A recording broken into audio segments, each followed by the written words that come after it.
I would like to open the Santa Barbara Unified School District Board of Education meeting for February 23rd, 2016. Dr. Cash, would you like to lead us in the Pledge of Allegiance? Please stand. I pledge allegiance to the flag of the United States of America and to the republic for which it stands, one nation, under God, indivisible, with liberty and justice for all. We could do 2 minutes if we wanted to. Muy buenas tardes, bienvenidos, gusto verlos aquí. Tenemos los aparatos disponibles para la interpretación y creo que casi todos ustedes ya tienen. Si no tienen, pueden ir por esas puertas dobles para ver si conseguimos más. Muchas gracias. We also have headsets for the hearing impaired available. Please indicate if you need a headset. Excuse me. Introductions, proclamations, presentations, or recognitions. Dr. Cash. Thank you very much. This will also be the superintendent's report. This morning, about 50 teachers from around our region attended the Avid Elementary Showcase at Franklin Elementary School. Go Eagles. The purpose of the meeting was to learn how Avid supports a more rigorous teaching and learning environment that is indicative of college readiness. This is the second time Franklin has conducted the Avid Showcase, which includes a panel discussion and classroom visits. Before the classroom tour, the sixth graders at Franklin confidently told the audience about their own individual goals, the colleges that they would like to attend, and their backup plans for the future.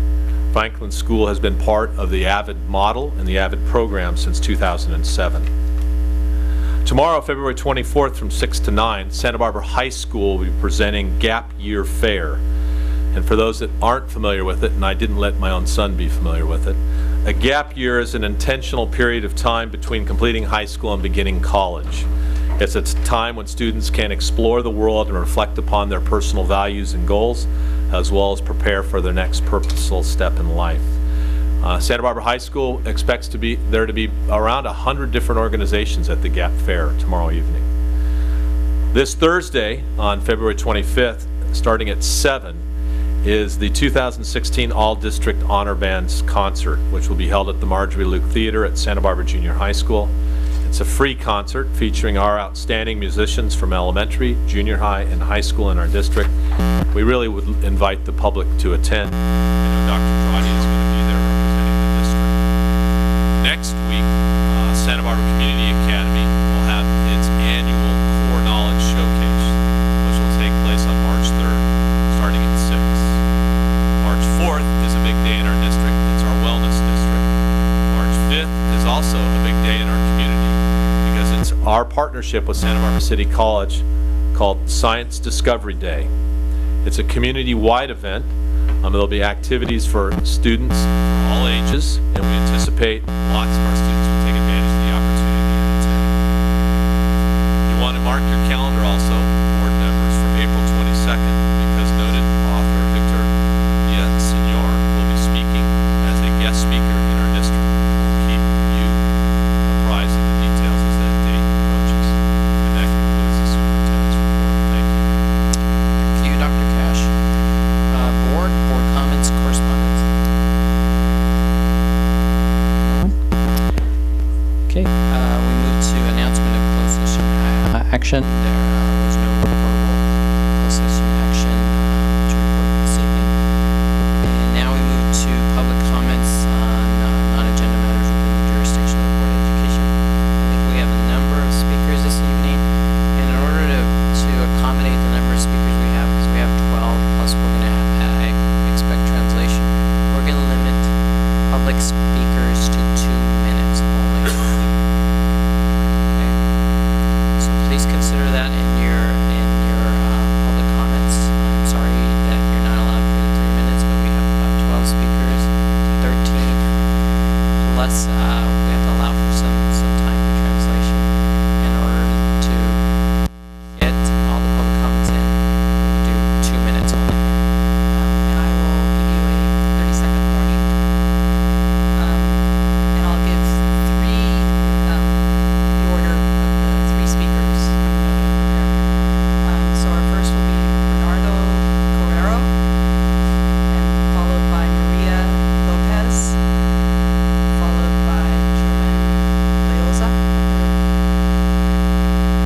Excuse me if I mispronounced your names. Buenas tardes a todos los miembros de la mesa directiva. Antes que nada quiero agradecer por darnos la oportunidad de expresar nuestras peticiones y también quiero agradecer a los padres que están aquí acompañándonos. Mi nombre es Bernardo Guerrero y vengo a representar la escuela McKinley. Tengo un hijo que asiste en esa escuela y pues también quiero darle las gracias a los instructores del programa Padres en Adelante. Como padre de familia también quiero agradecer al señor director de la escuela McKinley porque en este año ha tenido grandes avances en la reclasificación de estudiantes, ya que para ellos es un gran esfuerzo haber hecho eso posible, y también a los maestros que están ayudando a los estudiantes de la misma escuela, y también al programa del Padres en Adelante por habernos instruido y darnos las herramientas necesarias para que nosotros podamos aprender más y así de esa manera ayudar a nuestros hijos. También una de las prioridades de la mesa directiva es que los padres se dediquen en el envolvimiento de la enseñanza de nuestros hijos y que a través de eso ellos también pueden participar en las decisiones de la mesa directiva. Gracias por todo y gracias a todos los que están aquí presentes. Thank you.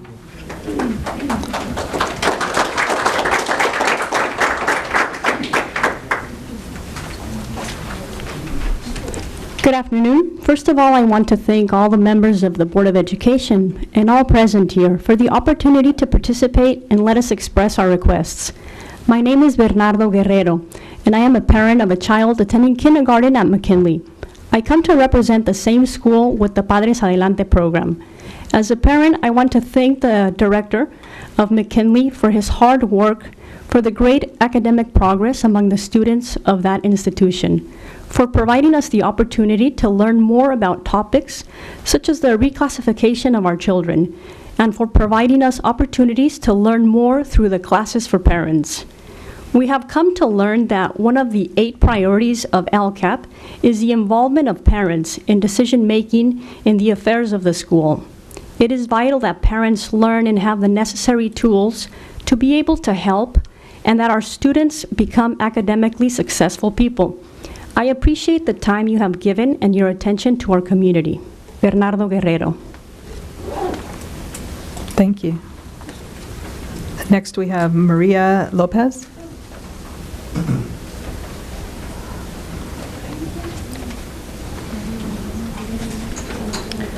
Buenas tardes, miembros de la mesa directiva y administradores del distrito escolar y público presente. Mi nombre es María Gloria López y vengo representando Padres Adelante de la escuela McKinley. Por parte de Padres Unidos, soy madre de 2 hijos, uno del grado 5º y otro de TK. La razón por la que estoy aquí es para elogiarlos por los logros en las reclasificaciones de alumnos aprendiendo inglés. Aprendimos que en los últimos 2 años el porcentaje subió de los alumnos aprendiendo inglés, cumpliendo la meta de subir 1 año de crecimiento en el examen CELT. También vimos los buenos resultados en la prueba SRI. También nos dimos cuenta que el porcentaje de alumnos competentes en el grado 2 y 6 entre los alumnos reclasificados sobrepasó el promedio de rendimiento de alumnos en todo el distrito. Por eso deseamos que el distrito escolar continúe sus buenas estrategias para seguir la continuación de reclasificaciones en el próximo año. Muchas gracias por su tiempo y consideración a todos. Gracias.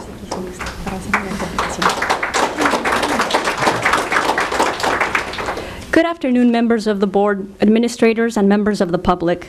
My name is Maria Gloria Lopez, and I come representing Padres Adelante of McKinley School, a class conducted by Padres Unidos. I am a mother of 2 children, one in grade 5 and one in TK. The reason I'm here is to praise the school district for the achievements made in the reclassification of English learners. We learned that in the last 2 years, the percentage increased for English learners, fulfilling the goal of increasing in a year of growth on the CELT. We also saw their good results in the SRI test. We noticed that the percentage of reclassified students who are proficient in grades 2 through 6 even surpassed the average performance of students throughout the district. So for these reasons, please continue the good strategies that you are using to ensure the continuation of reclassifications in the next year. Thank you very much for your time and consideration to all. Thank you. Next, we have Jermaine Loze, followed by Laura Gomez, followed by Enrique Perez.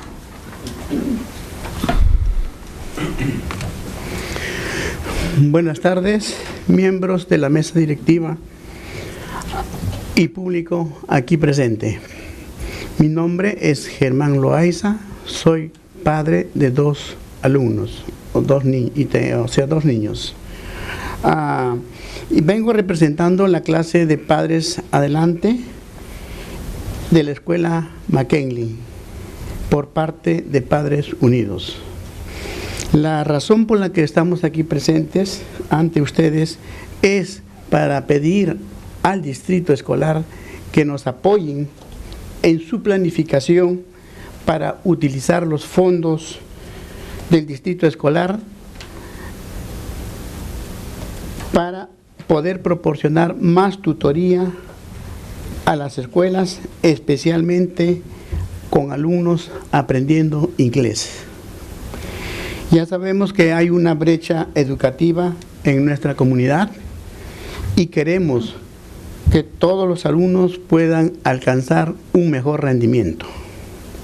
Tienen que decidir ustedes cómo van a usar los fondos que reciben del Estado y por esa razón queremos asegurar que no fallen en proveer apoyo a los alumnos por medio de tutoría y así mejorar el rendimiento académico. 30 seconds. Muchas gracias por su tiempo y atención. Buenas noches con todos. Gracias. Thank you. Good afternoon, board members and general public here today. My name is Germán Loaiza. I am a father of 2 children, and I come representing the Padres Adelante class at McKinley School offered by Padres Unidos. The reason why I am here before you is to support the school district in its planning to use funds provided through the Local Control Accountability Plan to provide more tutoring in the schools, especially among English learners. We know that there is an education gap in our community, and we want all students to achieve better performance. As you must decide how you will use the funds you receive from the state, for that reason, we would like to ensure to provide additional support for students through tutoring and through that way to improve academic performance. Thank you very much for your time and attention. Good night.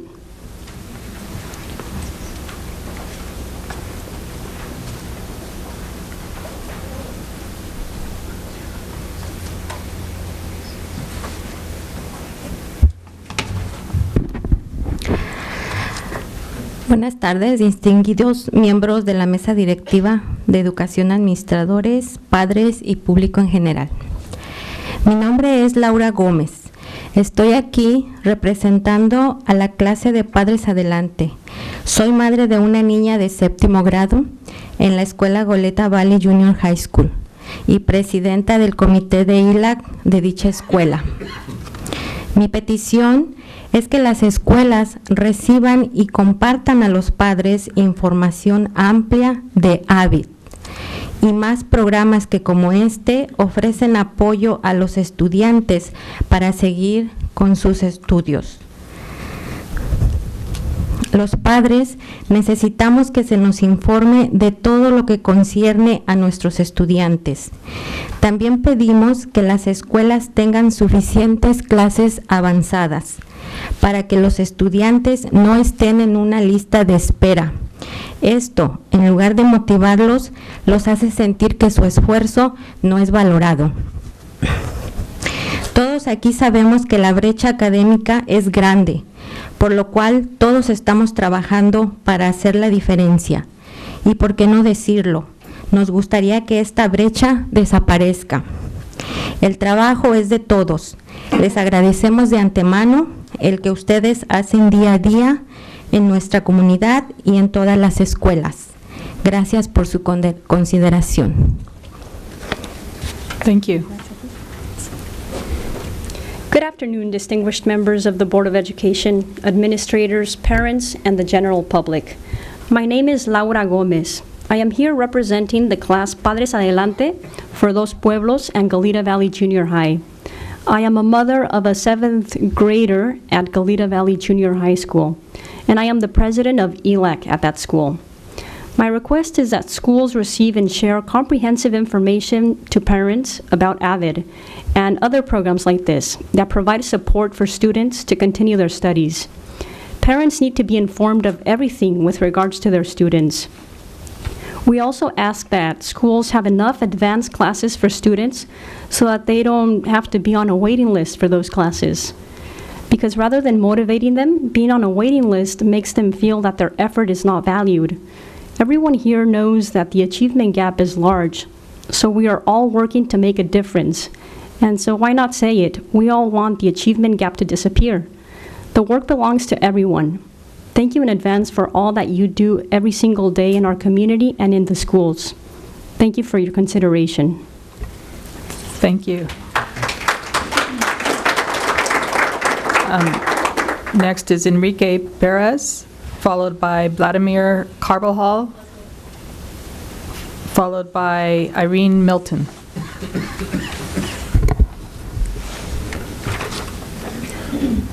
Buenas tardes, miembros de la mesa directiva y administradores del distrito escolar y todos los presentes.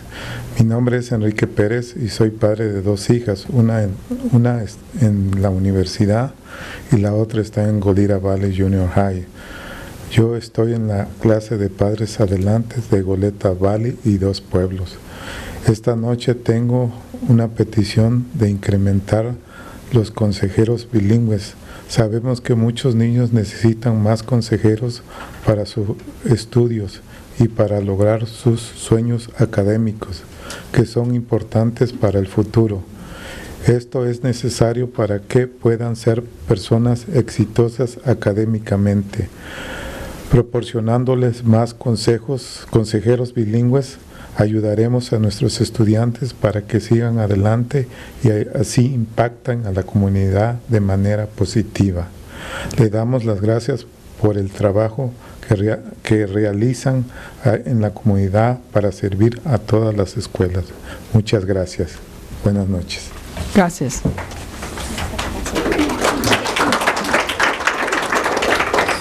Good evening, members of the board, school district administrators, and all present this evening. My name is Enrique Perez, and I am the father of 2 girls, one in college and one in Goleta Valley Junior High. And I'm in the Padres Adelante class for the schools Goleta Valley Junior High and Dos Pueblos High School. Tonight I have a request, and that is to increase the number of bilingual counselors. We know that many children need more counselors for their studies in order to achieve their academic dreams that are important for their future. By providing more bilingual counselors, we keep our students moving forward and thus impact the community in a positive way. We thank you for the work you are doing in the community to serve all the schools. Thank you.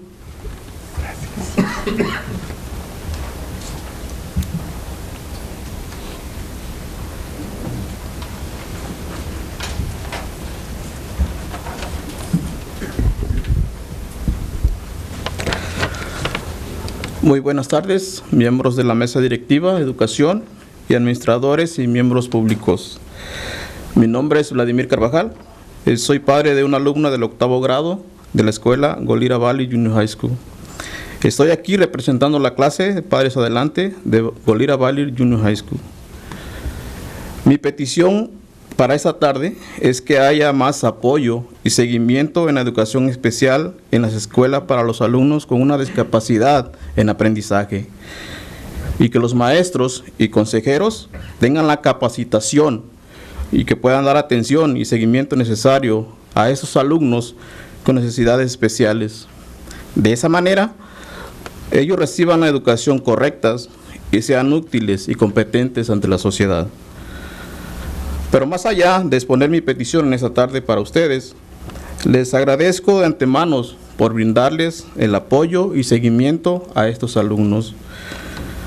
También quiero darles las gracias por el buen trabajo que están realizando en la comunidad y servir a todas nuestras escuelas. Sinceramente, muchas gracias. Gracias.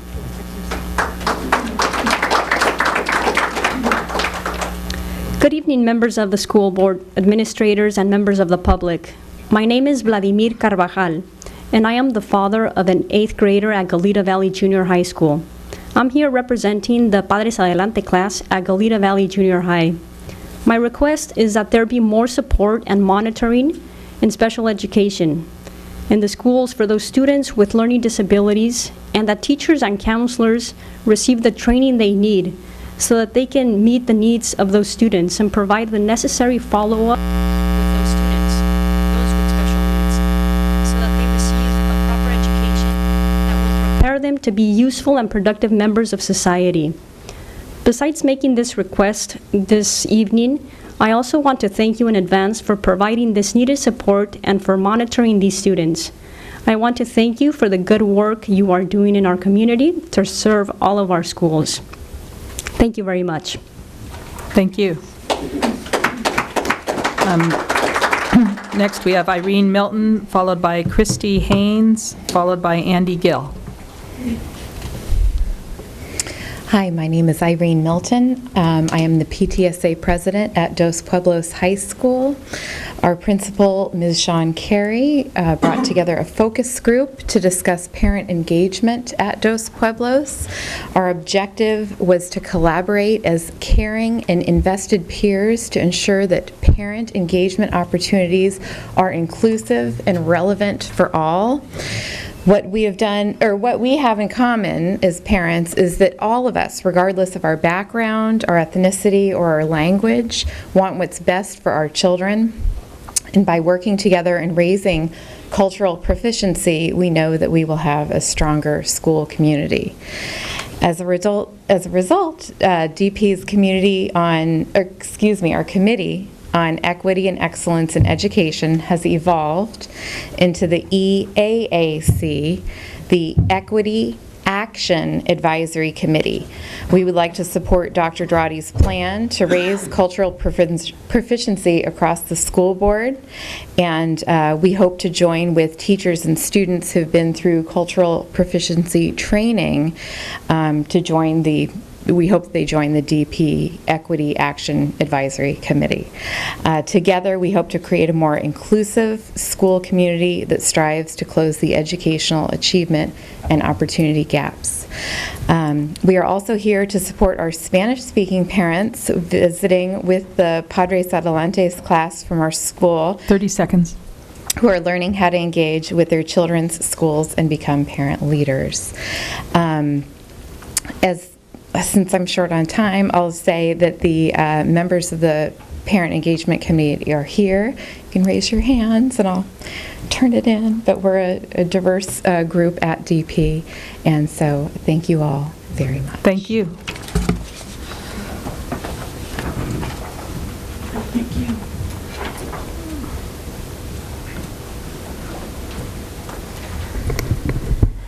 Mr. Gill said that he'd like to send you a note. He wasn't able to make it tonight. Good evening, everybody. My name is Christy Haynes, and I run a program called What is Love, and I wanted to come tonight just to give you a brief update on some of the programming and outreach that we've been doing this year. I want to thank you guys again for supporting this work, and want to let you know that we've been working really hard at the beginning of the school year. We've gotten outreach materials out to all 4 high schools in pretty much every single classroom. That's yielded students coming to the counseling office to ask for help, and we know that most students don't, and issues around dating abuse, so we see that as a really big success. We've completed assemblies at all 4 high schools with 9th and 10th graders. We just completed our second series of our 6-week workshops, and we'll begin session 3 in April and then session 4 in May. We've been invited to almost every single health class and most of the PE classes to do 1-hour workshops with the students that have been very lively. I sent you some current data that we collected from Dr. Sharkey's research team that I hope you've had a chance to take a look at. And I completed a document today that would give you sort of national data that you could sort of compare some of that data that we've collected. 30 seconds. I look forward to having some more discussions with you in consideration for the LCAP funding. I know that we're starting to have these conversations. And again, just want to thank you so much for all your support of the programming with What is Love. Thank you. And next we have Kat Fawn, and followed by Lisa Phelps, followed by Rosalina Mayesko. Hi. Good evening, members of the school board, parents, and everyone else in the audience. My name is Kat Fan. I'm a second-year UCSB student, and I'm also an intern for What is Love. As my amazing boss, Christy, has just mentioned, What is Love is making such strides in the community because it's basing its research off of school programs and how we can better, help the students in Santa Barbara. Currently, we are collaborating with parents. I don't need to tell you how important it is to have open dialogue with parents, students, members of the school board, because without this conversation, nothing is getting done. And What is Love is opening the doors to this conversation, going to PDSA meetings, ELAC, trying to break down the language barrier. I personally am working on a translation of all our newsletters in Spanish so we can better, go to the community and ask them and teach them, not only the students, but also the parents, about the consequences of teen dating violence and how it's not someone else's problem, but it's our problem as well. I thank you very much, and I'm looking forward to seeing more participation between the school board, members of the community, parents, students. Thank you. Thank you.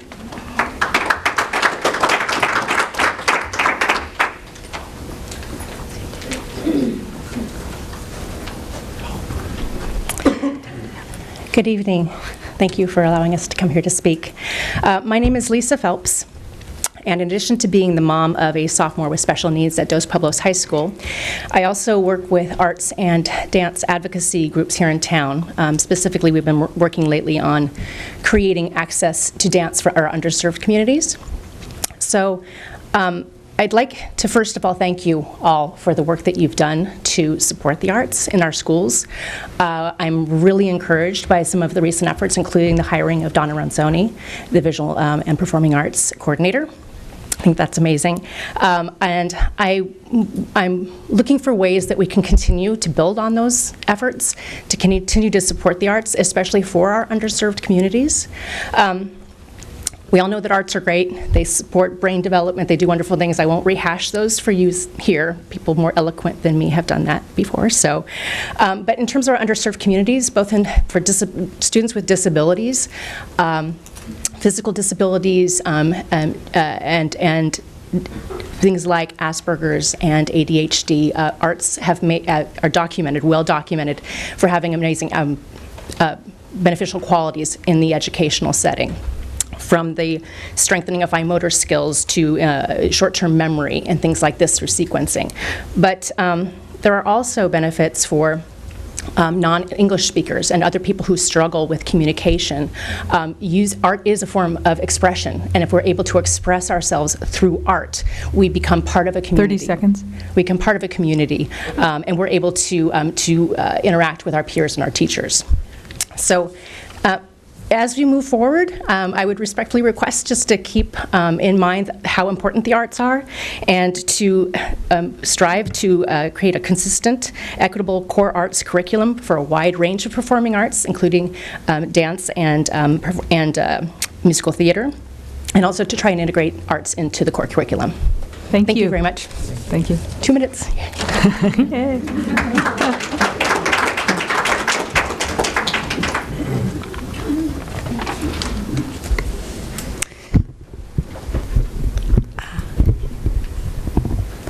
Good evening, everyone. I'm Rosalina Masisco, Executive and Artistic Director of SBDI. A teeny quick bit about SBDI to start. SBDI has been implementing quality VAPA standard educational performing arts dance programs in public schools for over a decade. Currently, we are involved in 3 different school districts and have 10 years of measured student outcomes of our programs. Over the past 10 years, we have served over 4,000 children and raised roughly $1.5 million for the public schools we do serve. I believe we need to rethink the way we educate our children in order to deal with the complex challenges ahead. How can we approach this? Making creativity an important part of our children's education. The arts are a proven way to do this, and it develops this muscle in our children. And so as a consequence, the arts needs to be an integral part of every child's education. It is clear that this board is aware of that in towing the line in hiring a VAPA coordinator. What if Santa Barbara becomes known as a leader in our nation for a new educational model, a poster child of education that combines sciences, language, and arts education? To achieve this, we need to continue to work closely together to develop our LCAP. I'd like to ask the board for 3 practical things. There are many teachers and administrators who have never had art programming as part of their education. It is important to develop their understanding of the power of arts education. 2, when hiring the new superintendent, let's be sure that this person has had experience implementing arts program in our schools. And 3, don't forget about after school. Let's be sure that all our after school programs meet standards as well. And lastly, to pursue this bigger vision, I asked the board to create a forum or use an existing forum to bring people to the table that would keep us all moving forward, thinking outside the box, and bringing the community together to shape our future. Creativity Council. Thank you. Thank you. We now have Sharice Durham, and followed by Hunter Dunham, excuse me.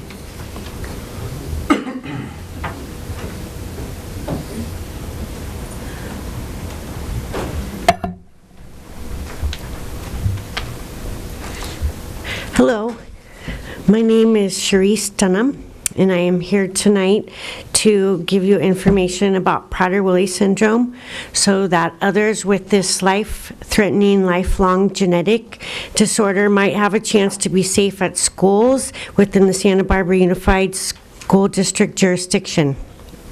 My son has Prader-Willi Syndrome. This is a rare and very complex, non-inherited genetic disorder that causes a multitude of symptoms. The most salient symptoms of PWS include hyperphagia, an insatiable appetite, severely slowed metabolic rate causing rapid weight gain, liable effect which interferes with the individual's ability to manage emotions and behavior, and cognitive impairment. The severity of my son's hyperphagia symptoms necessitates that he receive supervision at all times, day and night. In fact, at home, I lock up the refrigerator and the pantry. He has been receiving special education services since he was 3 years of age and receiving services in Santa Barbara for the last 11 years. I have had to educate the educators at every IEP regarding the life-threatening danger of Prader-Willi Syndrome. 30 seconds. Once a month for 8 months, my family drove to Rady Children's Hospital in San Diego for my son to participate in a drug to help him lose weight. He lost about 50 pounds. The drug trial ended in October of 2015. Hunter has gained back 60 pounds due to lack of supervision at school. I have found him on numerous occasions left alone by himself. It is also important for my son to have routine and consistency. He has had to endure drastic mid-year changes in his schedule with no prompting. I am hoping that by submitting to you this information packet, this school district will take the need for supervision seriously, not just for the safety of my son, but others that have PWS. Thank you very much.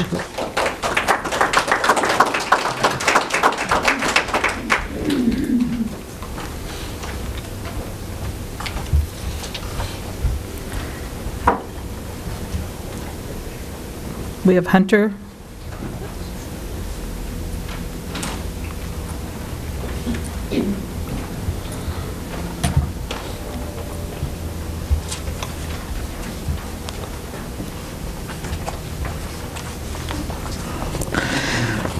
Hello, my name is Hunter. I just want a school bus to pull up my house because Amos hid the mailbox. I just here to walk out to Foothill Road. It's very busy road. I just want my routine back at Semoka High School. Thank you. Thank you very much.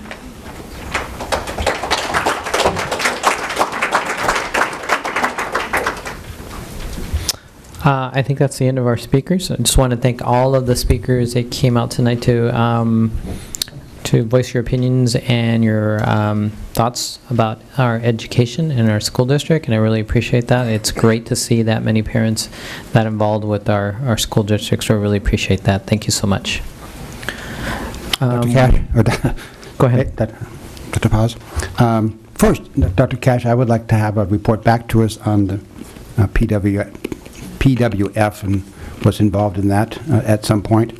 But more also importantly is to see this many people interested in their kids. It brings warmth to the heart, because that's the whole thing about education, is if the parents understand the needs of their children and can advocate for their children, everybody's going to be better. And it starts with the family. And you have shown that you're involved with your kids and your family, and to be here tonight and to go through all the trainings that you've gone through, that's a huge obligation on your part. And the fact that you've done it, you can be very satisfied that your efforts are well worth it. So thank you very much. Thank you once again.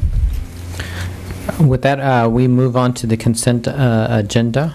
And board, are there any items you would like to have pulled? Nothing to pull, but just a comment. I'd just like to thank Dr. Cash and his staff, and that of the city, probably the mayor and their staff, for getting the 2-year extensions worked out between us and the city on the fire station and on the Franklin Adelante property. I think it gives us time to figure out what we want to do and how we can do it, and the fact that you accomplished that, I think is very good. Thank you. Thank you. And I'll move to approve the consent agenda. Do we have a second? Second. Motion made by Ms. Parker, second by Mr. Herron. All those in favor, please say aye. Aye. Aye. Aye. It passes 5-0. That moves us to public hearing. We have a public hearing regarding the establishment of the School Facilities Improvement District. And so I'd like to close the regular session and move us into the public hearing. Dr. Cash. Good evening. On July 1, 2010, the Santa Barbara Elementary and Secondary Districts became unified. This Thompson unification excludes our neighboring districts such as Goleta, Union, Hope, Montecito, and Cold Spring. To ensure their neighboring districts are not taxed when Santa Barbara passes bonds in the district, or passing bonds, the district must create a School Facility Improvement District, or SFID. The SFID will have the same boundaries as the elementary had prior to unification. On January 26, the board approved a resolution of intent to form this SFID. Tonight we are asking the board for approval of the formation of the SFID, formerly known as the elementary district. Ms. Idelson, do we have any public speakers? No. No.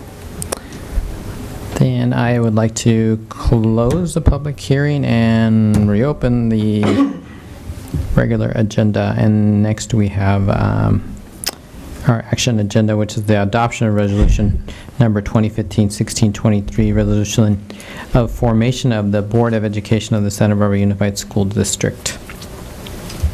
So you just heard the reason why we have it before you, so we're hoping the board will take action. Board, do we have any comments, questions?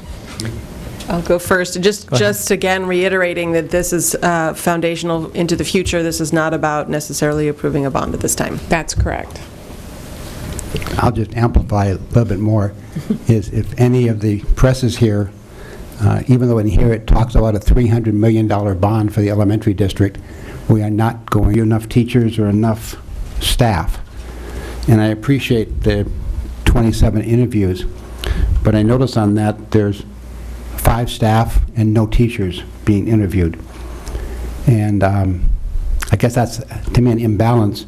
And I don't need to be interviewed, and I'm happy to give my spot to any teacher who wants to be part of the interview process. So any teacher who would like to let me know. Any other comments, questions? Ms. Limon? Thank you. Thank you, Mr. Herring, for bringing up actually the schedule. So just since there are some individual meetings taking place in addition to the survey and the town hall, I also want the board to know, because that I've made some suggestions or recommendations about actually increasing some of those meetings to 2 people. I saw that in some places, you know, we had one voice of one entity where I thought we could have maybe 2.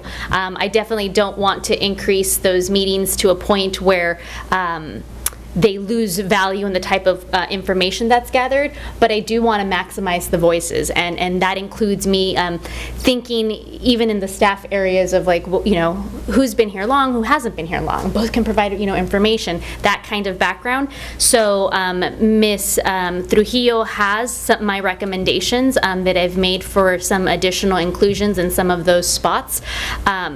And you know, I don't, now that I've said it, I guess it could be shared, but I just wanted the board to know that I have made some of those recommendations, because I think 27 is good, but this is a really big deal, and I know I've also been approached by a lot of individuals and community folks who have had some interest in being a part of the process. I do want to clarify for the community that what is different from this superintendent search than the search that's taking place with our community college president is that the community college president search includes a community committee that does part of the interview, and this search does not. And I think that that's something I keep hearing, where there's an expectation that there is a community committee that does the first round of interviews, and this search is not the same in that way. So I wanted to be sure to clarify that to the community, because I think it's important for them to know.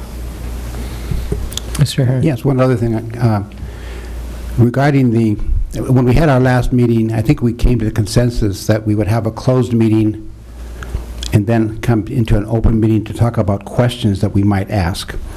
And in thinking about it after that meeting and getting correspondence from our legal counsel, you know, we really have to have the questions either in open session, or the president can name a board member to work separately to work on questions that we would then have when we make interviews. And I'd like us to, rather than, you know, wait until the 17th, I think it is, to make that decision, it might be nice to think about it and maybe make the decision to have you appoint somebody to work with Rudy for questions. I believe we are allowed to have an ad hoc committee, which is up to two members of the board. I just don't want to. I don't want to create questions in public, because why would we want to give the new superintendent candidates all the questions? Yes. I mean, they'd come with rote answers. I mean, that's like a Democratic Republican convention or caucus or whatever. You know, I don't want their canned speech. So I would like us to consider a different approach to creating the questions. And I think I recall, and maybe Ms. Limon remembers, I think you worked on the questions last time. Yeah, I was pretty involved, and you know, I'd be happy to actually pull up some of the files and think of that and be involved if that's of interest. So we have one volunteer without being voluntold. Would anyone else entertain the possibility? Yeah, I'd be happy to help. Okay, Ms. Limon, Ms. Parker, you are now our ad hoc committee for the questions. And That's a great suggestion. yes, and Mr. Trujillo, if you can connect with Dr. Castrita and let him know that we have 2 board members who will work with him on that. Thank you. Board, any other questions, comments on the process? We will continue to update the public as we move forward and hope to... for a $300 million bond. This goes into the future that allows us years from now possibly to do something and not have to go through this legal stuff again. But this board has, I don't think, speaking for me, no intention of anywhere close to $300 million in the elementary. That's correct. You'll read that in there, but I don't want the headlines tomorrow morning saying the school board going for $300 million. We are not, read my lips, we're not. The superintendent will not be presenting to the board for consideration a $300 million bond. Nor will any future superintendent. So we ask that you approve the resolution for the creation or the establishment of the SFID, School Facility Improvement. I'll move to approve resolution number 2015-16-23. I'll second it. Motion made by Ms. Parker, seconded by Ms. Idelson. Board, all those in favor, please say aye. Aye. Aye. Passes 5-0. Thank you. Thank you.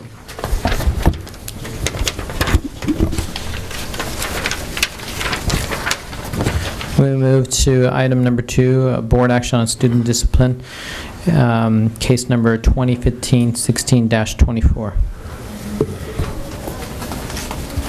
In case 2015-16-24, I'll move to approve the stipulated agreement for an expulsion with enforcement suspended for 1 school year. I'll second it. Motion made by Ms. Parker, seconded by Ms. Idelson. All those in favor, please say aye. Aye. Aye.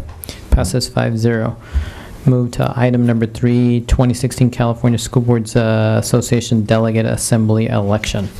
Mr. President, I'm asking the board to give direction to the secretary of the board, myself, as to whether you will vote for Jack C. Garvin or whether you have a write-in candidate. As board members are aware, currently one of your colleagues, Ms. Limon, is also a CSBA delegate. Her election is just not up this year. Board. Ms. Parker. I get to work with Jack pretty regularly, and I think that we've all had some interactions with him. He does a great job and is a very involved CSBA delegate, and so I'm very happy to move to I'm trying to think of the exact wording on here. Instruct me to vote for him. To move to instruct Dr. Cash to vote for Dr. Garvin as the delegate assembly for subregion 11A. I'll second that. Motion made by Ms. Parker, seconded by Ms. Idelson. All those in favor, please say aye. Aye. Aye. Thank you. And I would also echo the same sentiments as my fellow board members. I haven't had the opportunity to work with him, but he's always present at CSBA meetings, and he knows a lot. We move to item number 4, approval of naming Plaza A, southeast corner of Peabody Stadium at Santa Barbara High School. Dr. Cash. Thank you very much, Mr. President. I'd ask Mr. Hetjunk, Mr. Becchio, and Ms. Jacobs to come forward. This is one of those wonderful moments in a community's history. So, Mr. Hetjunk. Thank you, Dr. Cash and board members. I'm pleased to bring before you a request to approve the naming of the second plaza, Plaza A. You remember Plaza B was named earlier. We're now naming Plaza A. I have one slight correction on my cover memo. It is a 4-year pledge with the first installment paid and the second installment due this fall, following the same pattern as the previous plaza. That was an error on my part in creating the agenda item. And if John or Katie want to make any comments, I'll let them, and they're here to answer any questions you may have. Thank you, Mr. Hetjunk, and thank you, Board, for hearing from me today. As Mr. Hetjunk said, Doug Allred, who is a class of 1953 member at Santa Barbara High School. He actually went to Santa Barbara Junior High School, and one of the elementary schools too, but I don't remember which, may have been Franklin, now lives in San Diego, and he would like the honor of having that second plaza named after him. He left Santa Barbara High School in 1953 and went on a football scholarship to the University of Arizona. Went and was in the Navy after that, became a Navy, well, it's the predecessor of the Navy SEAL. He is a tough guy and a very enthusiastic Santa Barbara High School fan and supporter. He actually lives in San Diego, but heard about this through his classmates and is absolutely behind this project 100%. Nearly came to tears when he was under the stadium and saw all the memorabilia underneath there, and really wanted to have part of that school be his forever. So he would like the honor of having that second plaza named for him and his wife Ann, who passed a few years ago. So it would be the Doug and Ann Allred Plaza. Board comments? Thank you very much, and thank you, Mr. Allred. It's a wonderful thing that everybody is doing in this community. It's amazing what you've done in this drive, and I should be commended for doing this. It's a community effort. It's been an incredible process of people coming together and hearing about this and loving their school and giving back this way. So definitely a community effort. May I ask a question? Yes. Ms. Jacobs, is there still room for people to come forward and to donate money that to the stadium renovation? Great question. We always have room for donations, but most of the big opportunities are taken at this point. So you'll be hearing from me in the next couple weeks about several other of the larger naming opportunities. If someone wants to name the field for $1 million, that is still available. Okay. So anyone out there, just have a couple change, come and see me. We have a couple of alum that are sitting up here. So. Well, can I thank Mr. Herron for his donation? I'm not going to publicly talk about what it was, but Mr. Herron recently joined us, and he will be joining our donor wall. So thank you, Mr. Herron. Thank you. Any of all of you can be on our donor wall. Thank you very much. There are lots of seats available, so we're still doing name of seats. So those are coming up. You're going to hear a lot about this in the next couple months as we wrap up our campaign. I can't tell you where we are in the campaign, but I will soon.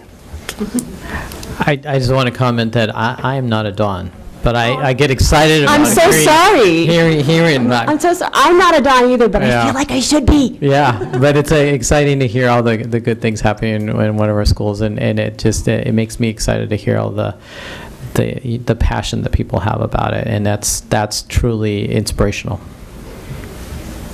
I'd like to make a Without motion. you, we wouldn't be anywhere, so thank you all Thank for you. helping this happen. Ms. Heidelson. I'd like to make a motion Go ahead. that we approve the naming of Plaza A, which is the southeast corner at Peabody Stadium at Santa Barbara High School. I'd like to include in that motion that it's a 4-year pledge. 4-year pledge. And we should mention that it's... And I'll second it. Yes. Doug Allred and his wife Ann Yeah. Nice. Allred. Do we have a second? Ed did. Oh, second. Seconded by Mr. Herron. All those in favor, please say aye. Aye. Aye. Thank you. Thank you both. Thank you. All. That moves us to item number 5, approval of new member and resignation to Bond Oversight Committee membership. Dr. Cash. Yeah, Ms. Kiani, I really want to thank her for her diligence and her follow-through always in this area. So she's really been the taskmaster in ensuring we have the right people and we have the people on all of our oversight committees. So thank you, Barbara. Yeah, you're very welcome. Board members, let's see, we have the information in front, or up on the screen, and we basically have one individual who, with all good intentions, wanted to participate as on the Oversight Committee, Measure Q 2010 Bond Oversight Committee and Measure R 2010 Bond Oversight Committee, but found that time was a problem for him, so he has asked to resign from the committee. So that will be the first action taken tonight, and then the second action is we do have someone who has come forward to fill the Measure R 2010 Bond Oversight Committee, one of the spots that the Mr. Becerra had. So, Board. Do I have a motion to accept the resignation of Joaquin Becerra from Measure Q 2010 Bond Oversight Committee and Measure R 2010 Bond Oversight Committee? So moved. Do we have a second? Second. Motion made by Ms. Limon and seconded by Ms. Parker. All those in favor, please say aye. Aye. Aye. Thank you. And that moves us to accept the January 30th, 2016 Citizens Oversight Committee application of Monica Caderali? Caderali is how I pronounce it. Parent representative to a 2-year term effective February 2016. So moved. Second. Motion made by Ms. Limon, second by Ms. Parker. All those in favor, please say aye. Aye. It passes 5-0. Thank you. Thank you. We move on to approval of Safe Launch Memorandum of Understanding. Dr. Cash. Thank you very much. As board members are aware, Safe Launch has been an active part of our community in promoting alcohol and drug-free life in our teens, and particularly educating parents. And Ms. Wagenek is bringing forward a new way in which we could be working with Safe Launch this year and into the future. Okay. Dr. Paz, board members, bring to you first official proposed collaboration between Safe Launch and Santa Barbara Unified School District.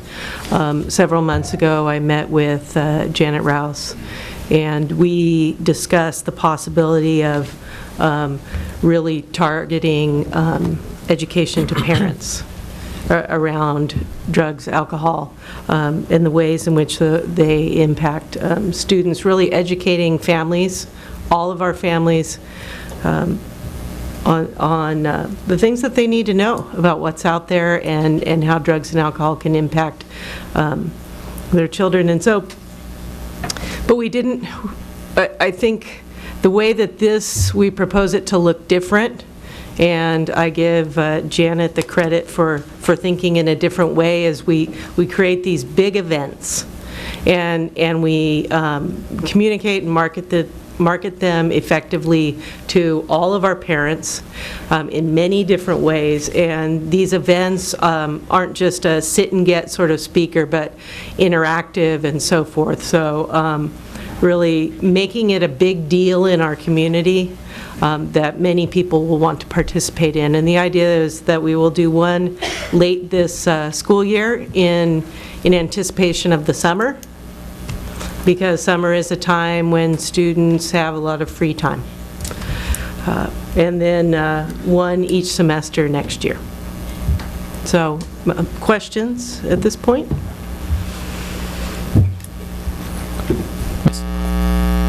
Thank you, Ms. Wagenek, for bringing this forward. I think that this is good. And I really like the fact that the event is from the beginning, starting out with being bilingual. So I would like to invite, me gustaría invitarlos que cuando este evento venga a nuestra comunidad, que por favor participen. I want to invite all the parents that are here to participate. I know that a lot of parents talk to us about the challenges they have in thinking about drug use for students, and what does that mean? How do you advise? How do you think about this? So I think it's a great thing, and very excited that it's coming to us bilingual, as a bilingual event for our community. I would thank you for working out of the box with Janet to put this package together, especially highlighting how it fits into the LCAP and the priorities. So it's a win-win for everybody. So thank you, and thank Janet on our behalf for doing this. Ms. Parker. Yes, I'll echo what everybody else says. They've done a great job. I've heard one of the speakers in particular that they're thinking of bringing in is fantastic. And so I'm really looking forward to that, and I will go ahead and move to approve the Safe Launch Memorandum of Understanding. Second. Motion made by Ms. Parker, second by Mr. Herron. All those in favor, please say aye. Aye. Aye. Passes 5-0. Thank you so much.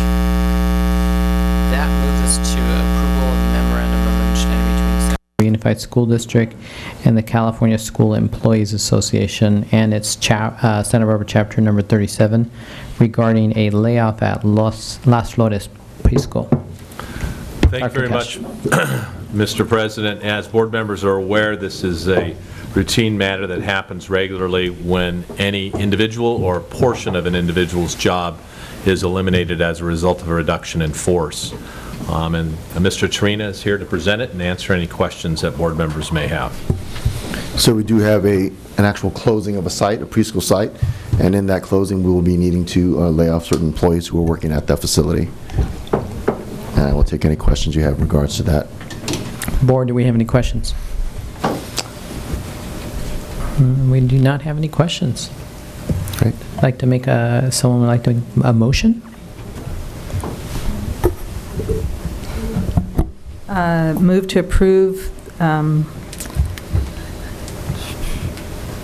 Santa Barbara Unified School District, no, where am I? Eight? Seven.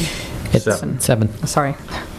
Move to approve the Memorandum of Understanding between the Santa Barbara Unified School District and the California School Employees Association and its Santa Barbara Chapter 37 regarding a layoff at Los Flores Preschool.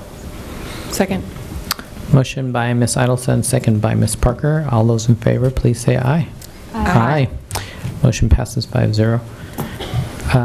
That moves us to item number 8, approval of new classified job descriptions, senior HVAC mechanic and senior carpenter. Dr. Kesh.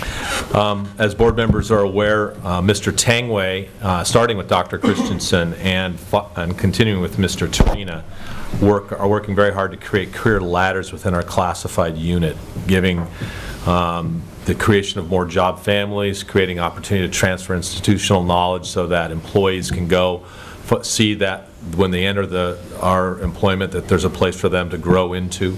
Here's another example. Just creating these job descriptions does not mean that we will fill them. We'd like to, but it doesn't mean that we will. Board, do we have any questions, comments?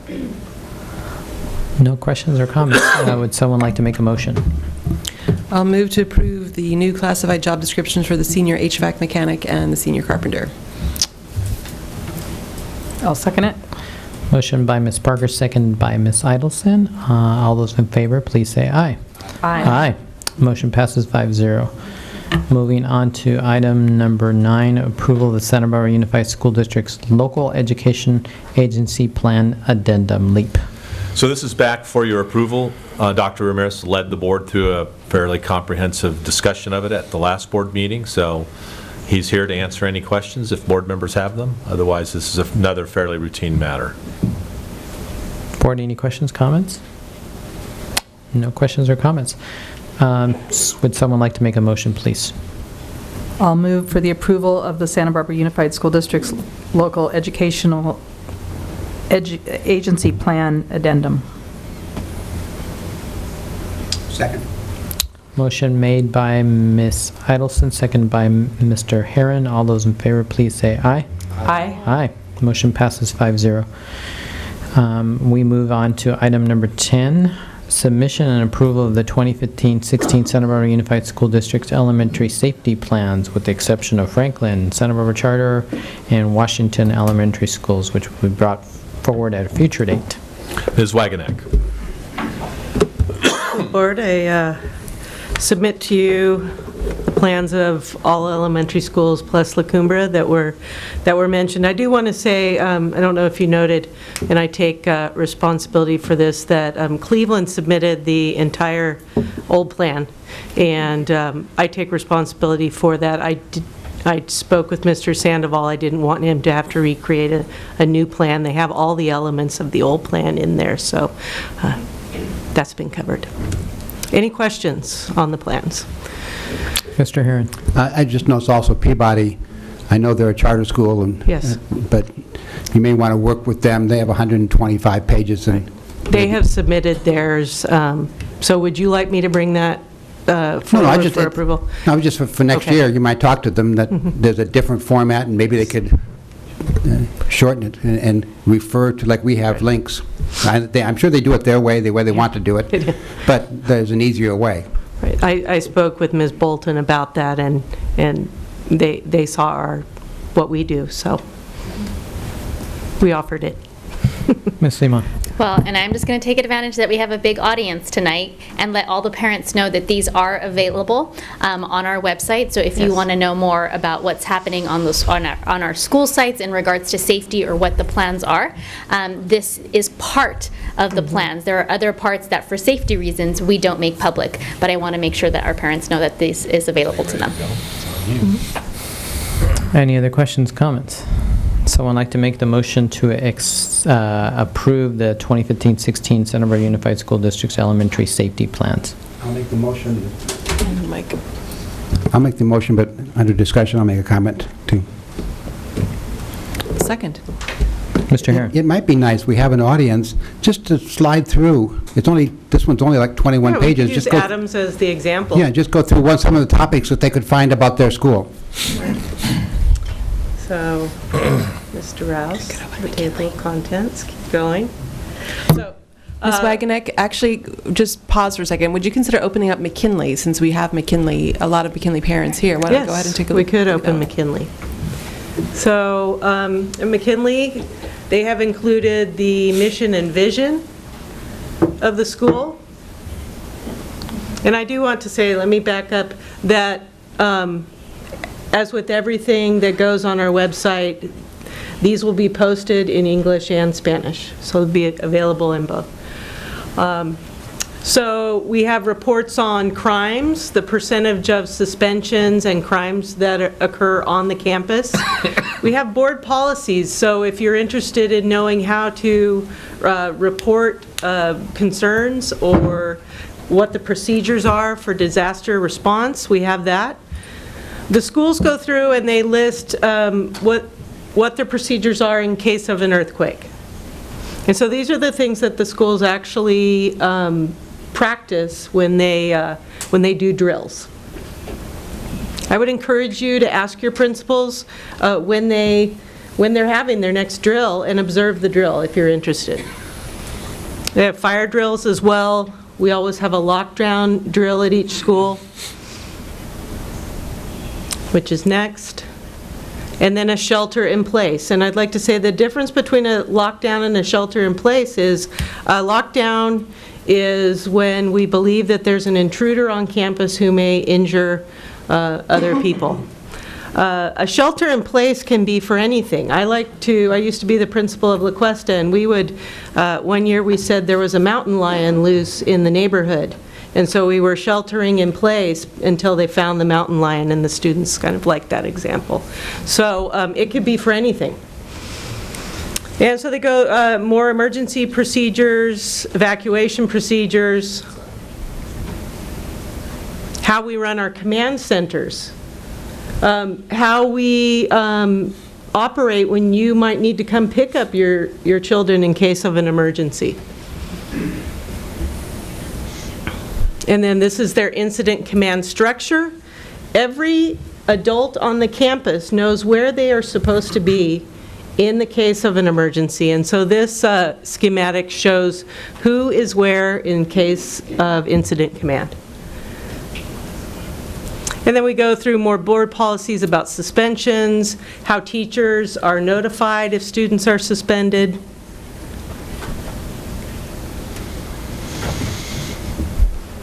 Suspension letter, or board policy about different topics.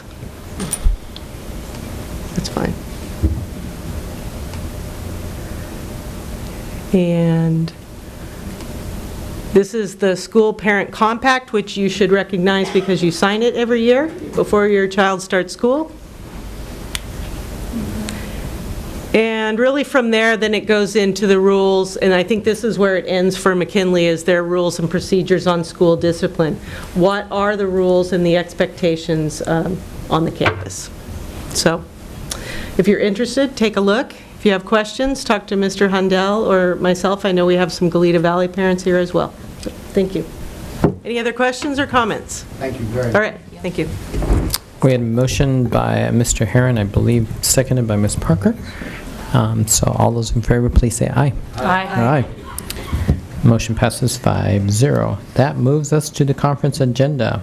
Dr. Paz? Yes. I'm not sure the audience's intent, but if you're going to stay for the rest of the meeting, that's fantastic. But if you have kids at home and you need to get home, that's fantastic too. In fact, that's even more fantastic. I believe all of them were going to leave about this time and get on the bus, or at least a good portion of our audience. Thank you.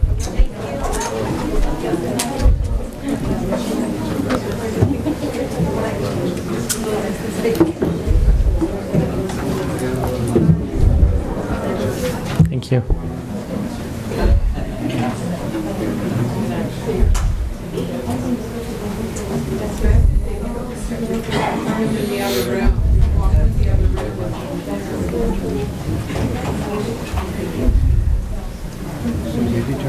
Yeah, it's great. That does move us to the conference agenda, and the first sorry, item, can I- yes. Mr. Guerrena and Maribel, we forgot to invite everybody, to the March 1st open forum that we are going to be doing and inviting parents to give input on the superintendent search. So I apologize for not bringing that up earlier, but I hope that they know that they're welcome and encouraged to attend. Thank you. It's okay. That's good. That's good interruption. Discussion of new course approval for Santa Barbara High School, introduction to debate and mock trial. Dr. Cash. Well, as board members are aware, you get an opportunity to ask questions about proposed new courses before they're brought back for action, and you have 3 before you this evening. The first is from Santa Barbara High School. It's the introduction to debate and mock trial. Good evening. So my name is John Tormey. I'm at Santa Barbara High School, and I'm an ex-lawyer and taught for 10 years up in Washington State. Taught this course for 10 years, half the semester being debate, and then half the semester being mock trial. This is not the mock trial team. This is for all kids, all levels, and class starts off with simple debates, things to get the kids engaged and confident in front of the class, and then more complex, political debates, things like that, like, how should we nominate our new Supreme Court justice, stuff like that. And after that, we move to the second half of the class. It's mock trial, and the kids learn the rules of evidence, basic court procedure, all of that, and then I basically split the class in half, and each side prepares a different trial using the mock trial competition cases we have. And then they perform the trials. Any questions? I think I have one. Can you scroll down a little bit? Right there. No? Yes. Targeted population, special education. Is that is it really aimed at special education? No, I'm not sure why it says that. The form itself, it allows teachers to say this is a group that we're going to go, and it's not just for special education students, but look for those students to participate in the class. Okay. Yeah, I would say that having taught it for years and being a very shy high school kid myself, that I really look to engage kids that really could use the experience with their public speaking and thinking on their feet. So we encourage all levels for this. I'm happy that you do. Yeah. I thought when I first read that was your targeted. I wouldn't say strictly. Okay. Ms. Idelson.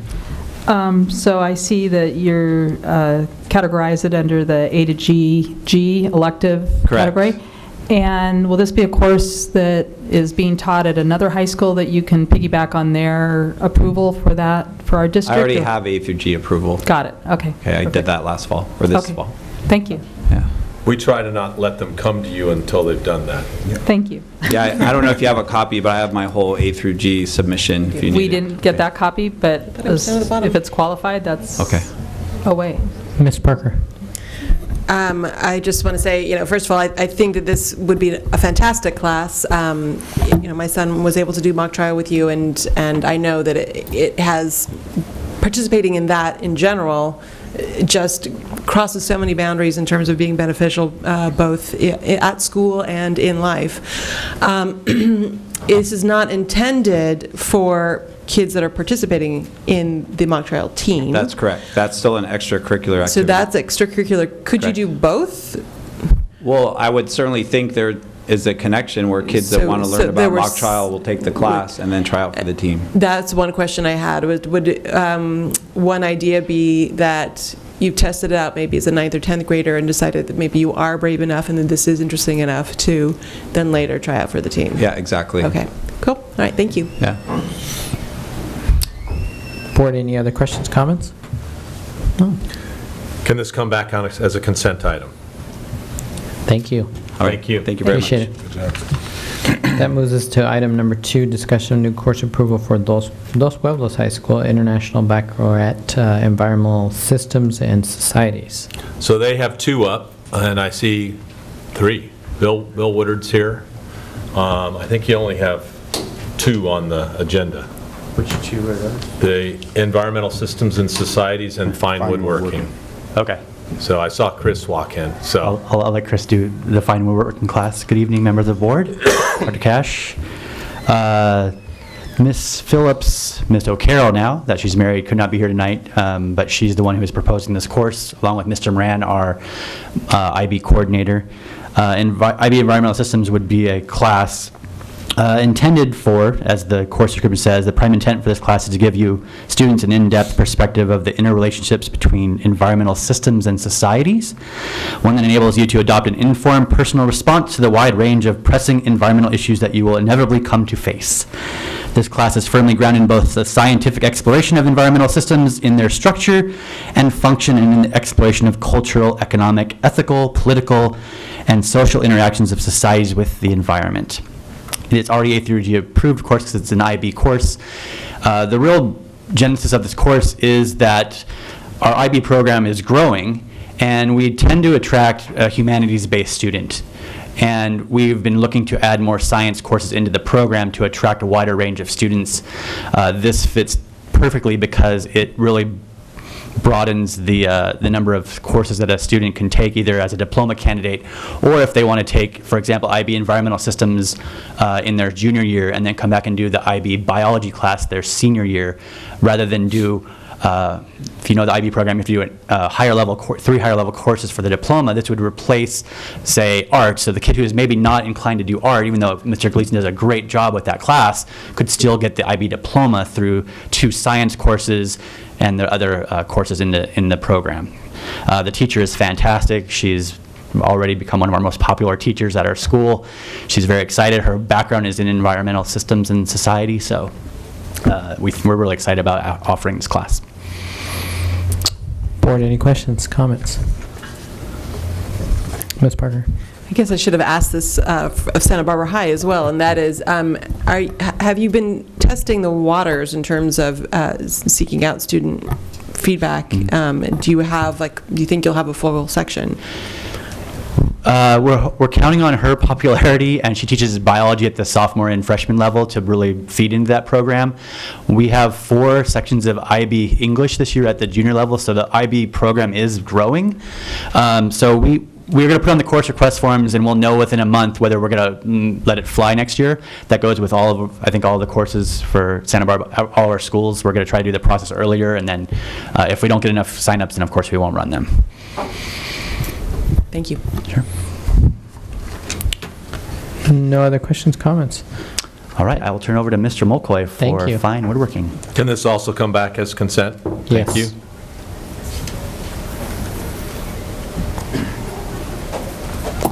Good evening, members of the board. Dr. Cash. My name is Chris McCoy. I am a teacher in the construction technology pathway at Dos Pueblos High School. When Dr. Cash hired me, I had a 10-year plan of where I wanted the program to be during that time, and where I'm in year 4. So one of the ideas that I had was to create a woodworking course that met the A through G requirement for elective visual and performing arts, because all the friends that I know that own their own wood shops and makes fine furniture, and they take them to trade shows and they win awards, they're artists. I wouldn't say that I'm an artist. I was mostly in construction, but I value that, and I think it's a opportunity for students to express themselves in a different way. We have great art classes. We have pottery and other kinds of things at school, and this was just another opportunity to grow the program and expand it into something that is challenging. So this course is, it says, I think at some point that it's for honors, but it's actually for college prep. That's a typo on my part, or I clicked the wrong box, I should say. I think it's maybe a little further down, but yeah, down there. It should be for college prep, not for honors. So typically classes that are construction technology are for students that are non-college bound. They have been traditionally in the past. And this course opens it up to the entire school to get a chance to learn how to use the tools, to learn different ways in expressing themselves. This class has a lot of different facets to it that are exciting. We're going to be using reclaimed wood and materials from art from scrap. We're going to be submitting and displaying our projects down on the boardwalk, during the art shows. So there's going to be some very neat stuff going on. So, questions? Ms. Parker. Has this had A to G approval yet? Yes, it got approved last spring. We just didn't quite get it to you guys quick enough to have it done for this year. All right, so because my question is, visual and performing arts is typically an F area, and G is elective. Right. So is this a G or an F? It's G, but it is in the visual and performing arts elective. It's not a fine art. Okay. So it still meets that requirement for the G. So it gives kids who are going to the UC-CSU system elective credit that is approved, as opposed to them taking a different course that might not be. Yeah. All right, thank you. So, Ms. Heidelson. And I'm very encouraged by this, because this would be something that would attract kids that have ability and do get A to G credit. So thank you. I want to publicly acknowledge Mr. Molkoy, and he did, I remember very clearly, lay out a 10-year plan on what he intended to do with that construction pathway, and he is marching down that pathway. So thank you. Thank you. This is exactly the kind of courses that the state actually is going to be assessing our district on, whether we have them and whether we have students in them and completing them in the new academic performance index. So thank you. Thank you. I also want to say thank you to you in terms of putting this forward, because I think that woodworking is one of those skill sets, and it is an art, especially when you see people really dedicated to that art form. And it's something that needs to continue to live, and this may inspire someone to continue to do that in their professional life, and I think it's great. So thank you very much. I appreciate it. Mr. Herron. I'm going to go on a limb and make a motion to approve G 1, 2, and 3. Do we have a second? I will second that. All right. As long as they're here. Motion by Mr. Herron, seconded by Ms. Parker. All those in favor, please say aye. Aye. Aye. Thank you. You have it approved. You may list them on your course selection sheets. That moves us to item number 4 on our conference agenda, first reading of the board policy and administrative regulation 4030, non-discrimination in employment. Dr. Cash. Thank you very much, Dr. Plaza. Mr. Torino will have the next 4 items, so we'll get comfortable. The Mr. Torino show. Board, as you know, any new or revised federal regulations of California Ed Code becomes law, and when legal cases affect board policies, we look to the CSBA to provide updated samples of that. What you have before you are 2 samples, actually a changing of our current board policy and the administrative regulation, which is completely new due to the law that was created regarding the non-discrimination in employment. So if you have questions or concerns or additions, I'm open to hearing them. Board, do we have any questions, comments on this item? No. Let's move on to the next one. May this item be placed on consent for the next board meeting? Yes. Thank you. Next item is first reading of Administrative Regulation 4031, complaints concerning discrimination in employment. So this is actually a deletion of our current AR in regards to it being incorporated into the previous AR for 4030. Board, any questions, comments? None. May this also be placed on the consent agenda? Yes. That moves us to item number 6, first reading of board policy and administrative regulation 4121, temporary substitute personnel. So again, in this one, we were actually adding a board policy as new laws have occurred, and we are changing our current administrative regulation for our temporary substitute personnel. Any questions, comments, board?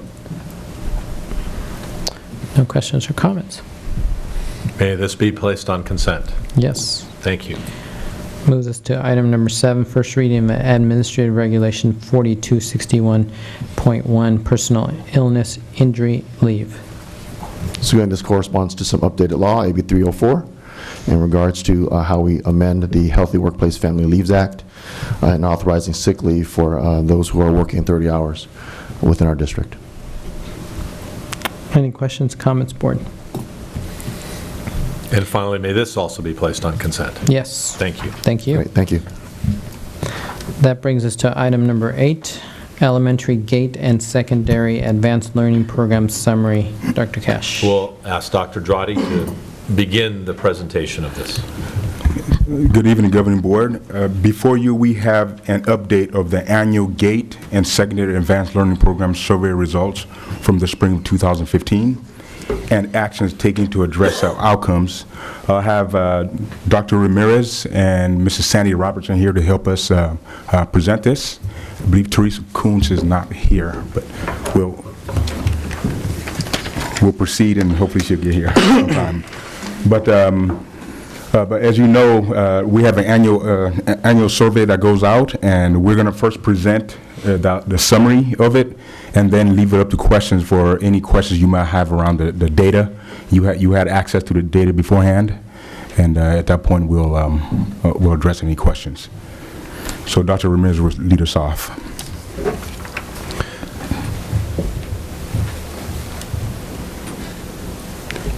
Good evening, Board.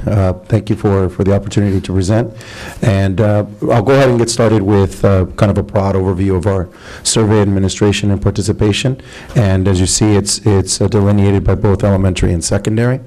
In terms of, and each one of them has kind of the same broad topics, but in terms of how we outreach to our GATE parents and families, at the elementary, letters to teachers and parents, linked email to teacher, principal, parents, and email reminders subsequent to that.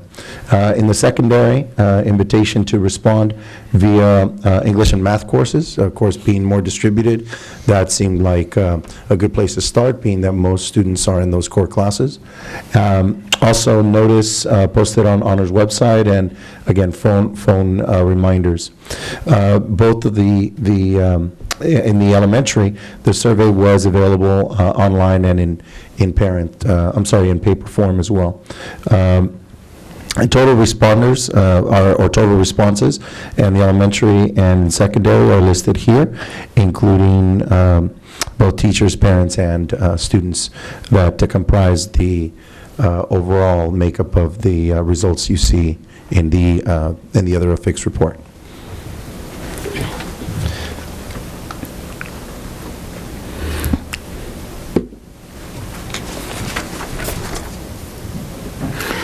So in terms of meeting the students' needs, as you can see there, in the elementary and secondary, the survey basically shows that the majority of our students feel that their needs are being met. As you can see there, and same as the parents in the elementary. And in the secondary, you see the same trend. So that's been a major focus of ours in terms of our ensuring that our classes are more integrated and look more like our Santa Barbara Unified School District. So this data is an area we really pay close attention to make sure that the students and parents are satisfied. Dr. Paz? I'm just curious. I see the word majority and I see most. How do you define majority? I mean, that could be 50% plus one, or is it more like 80%, 90%? What is majority? What do you mean when you say majority? I would have to go back to the actual data piece there. I was hoping that when you guys asked that questions, but when we crunch the numbers, we're talking about above, I would say above 50%. I think you have a slide that's coming up in the farther in the presentation, and you might even get a sense of what that number looked like. Thank you. Yeah. And going to the next one.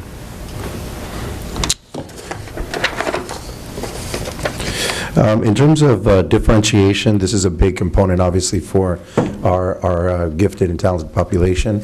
We want to ensure that both the strategies and the approaches are really in keeping with what best practice would dictate. So in terms of differentiation at the elementary, as you see, it kind of speaks to what some of those percentages might be. 83% of students feeling that their work, that it was different type of work instead of just more work. So we're really focusing on quality and not simply volume as an indicator of more complex, kind of enriching work and activities. 88% of parents agree that that the curriculum is being addressed and presented in a way that is comprehensible to their children, and also 79% of teachers. So again, you're seeing percentages that are very positively trending in each one of the groups that was surveyed.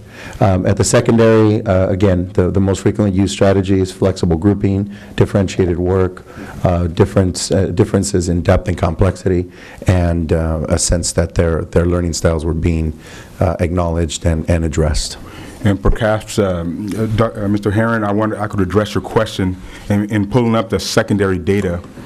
When they asked the question, annual trends of parents' overall rating of honors program is stated at 81% are average or above average. Thank you. Yeah. We can go on to the next slide. So here what you see is the open-ended questions. As you can see there, from an elementary level, the students feel like they like doing different works, set of strategies, and they want the opportunity to experience GATE. Parents feel that the academics are challenging. They like the peer interactions. They appreciate the great teachers that they have in the elementary. And at the secondary level, you can see that some of the students said too much homework that is not meaningful, and that is consistent to some of the conversations we've heard from staff, and actually Dr. Cass is leading a committee right now to review the nature of homework, and that's also been a consistent theme from that committee as well. So that's the area we'll be focusing on pretty soon here. There's variations in teacher quality. I think our efforts we have focused a lot on differentiation, at least at the secondary level, but we have not had the ability to get to all the teachers. So we recognize that is consistent with what we see. But hopefully in the next 2 or 3 years, our plans for educating all of us teachers on differentiation strategies will improve that area. Question? So just about that comment, because I see that it comes up for both elementary, secondary, and is the solution the training in differentiation, or are there other ways to address the consistency issue? Yes, it's in the implementation of the differentiation. So there's when teachers go through the training, it's a 3-day training, and they actually understand how to write a lesson that is differentiated, how to grade in a differentiated way. But so teachers that feel comfortable, the teachers, the students actually express that those students do. The students express that they enjoy those classes more than the ones that don't use those strategies. So we recognize that those strategies are good. It's basically our ability to make sure that we actually are educating all of our teachers, and it's too difficult to pull all those teachers out at once to educate them. So we have a rollout plan, and unfortunately there are those that we haven't gotten to yet. But the ones that we are getting to, we feel that they're showing success. You want to? Dr. Cash and board members, good evening. You may recall that our professional development plan involved bringing Dr. Sandra Kaplan for a series, as Dr. Drotti mentioned. And in the evaluations we get from teachers, because we have teachers in those programs that are 3-year teachers, 15-year teachers. Many of the teachers, sometimes even the 15-year teachers, say, I've always felt challenged in how to challenge my top students. And after they've gone through the training, they talk about how it's transformed their teaching. So I think that is a key to the variation of teacher quality. It's not that they don't want to meet the needs, that they are challenged as teachers to meet the needs of our most talented students. And in terms of parents, as you can see, that there are some concerns about the transition to Common Core and transparency about curriculum, transparency of the curriculum. And I think there's some confusion around Common Core out there still. So we feel that that's educating the parents. And the only thing we can do is be out in front of them, explaining to them, and talking to our teachers, and making sure that they are able to explain this to their parents as well. Just another area that I'd like to point out, obviously, in terms of both students and parents, what you'll see is some areas of improvement for us moving forward at the elementary is having greater and more robust opportunities across outside of our gate magnet at Washington. So we want to make sure that program continues to build out in a very vibrant way, but we also know that there are a number of other gate students residing in all of our other schools that also need that support and need teachers in front of them that can really meet their needs. Parents oftentimes they often want to stay and be at in their neighborhood school, and they want to make sure that their child continues to be with the children that are their neighbors, the kids that they've grown up with, and but we also know that there are some very proactive and practical ways that we can approach, and that'll be in our recommendations. In addition to that, amongst parents, there is obviously a need to provide more and better comprehensible information to our Spanish-speaking population and Spanish-speaking parents. That's going to be another key focal point for us as part of this part of moving into the future with this information. I had a question.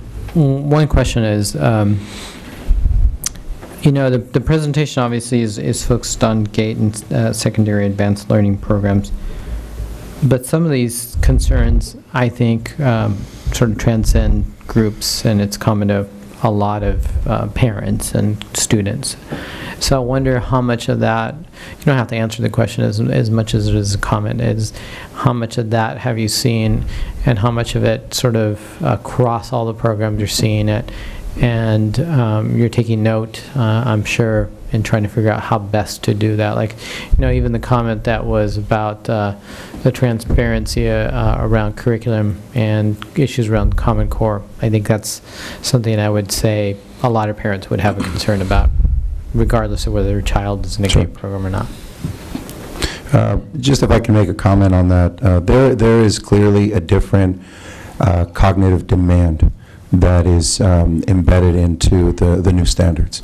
It is completely a significant departure from what many of us are accustomed to, particularly in an era of state standards that were state standards. Now we've got standards that are more robust, more coherent, but also much more challenging.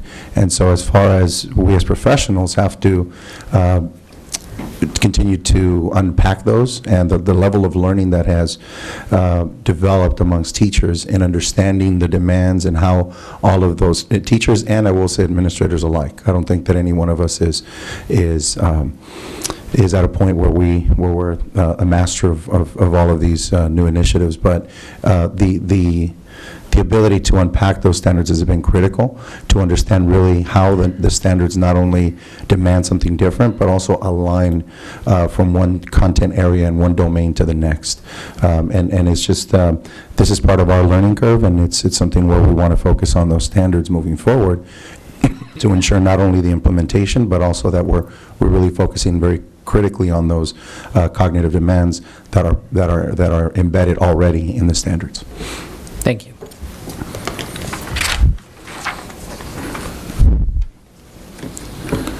And then lastly, so these are recommendations from conversations we had with our principals and our teachers on what the next steps will be. And the focus, as you can see here, is more on the elementary side. And there's a desire to develop more of a robust programs in each elementary school, a GATE program in each elementary school. And ideas that have surfaced are the ideas of cluster grouping in those schools. So we're going to and then also to consider every elementary and secondary teacher in concepts of mindset theory, cultural sensitive education, and strategy for differentiation. So professional learning in the secondary has been focused on that for the last 2 years, and we want to invite the elementary into that conversation as well, because we think it'll bode well for all of our students in what we're trying to accomplish with our integration of courses, making our courses more heterogeneous and and to make it look more like our student population in Santa Barbara Unified. Board questions, comments? Ms. Idelson? In looking at the student survey respondents of the students for secondary, there's a major dip in the numbers, and it's explained that there was no mailing for that. But then I'm wondering, it's on the 4th page out of 23, what happened, because Santa Barbara Junior High's over 300 students responded, Santa Barbara High about 100, and then the other high schools far less in junior highs. I can explain that. So the previous year, if you notice, last two years we had pretty good numbers of students responding. I think because of the new testing, I took the eye off the ball in making sure that that's actually taking place, and we transitioned to a different way of surveying our students through a computer system. So I think Santa Barbara Junior High actually made it as a criteria for before teachers left to do that as a checkout process. The other ones didn't. So the learning is what you'll see next year is that process being repeated with all the other schools. So one question in terms of that, just because of the numbers, and when you look at that, and since we don't have a comparison, at least for this year's respondents compared to last year's respondents, what that would look like even in terms of demographics. So I'm wondering, have you looked at those numbers and kind of compared? I just want to make sure that we're not necessarily skewing it in one way or another, and that we're being sensitive to that, and looking at these numbers with that sort of in mind. Absolutely. You'll notice the surveys you'll notice a lot of changes occurred in our advanced placement courses this current year, and we have not surveyed the students yet. So that survey is coming out in the spring. So we're waiting patiently to see how those are going to come out in comparison to this year. But you're right in terms of looking at year by year. We have to do a better analysis of that. Just because of the numbers are skewed here, are smaller here. We're not sure if it is skewed one way, because Santa Barbara Junior High, since it has more students than the others, one can say that this is skewed towards their site only. So, so that's an area we're gonna focus in on. Thank you. See, I thought you were going to tell me the kids got extra credit. That would work. We didn't practice we didn't exercise the previous practices, so we got to go back to that. Ms. Parker.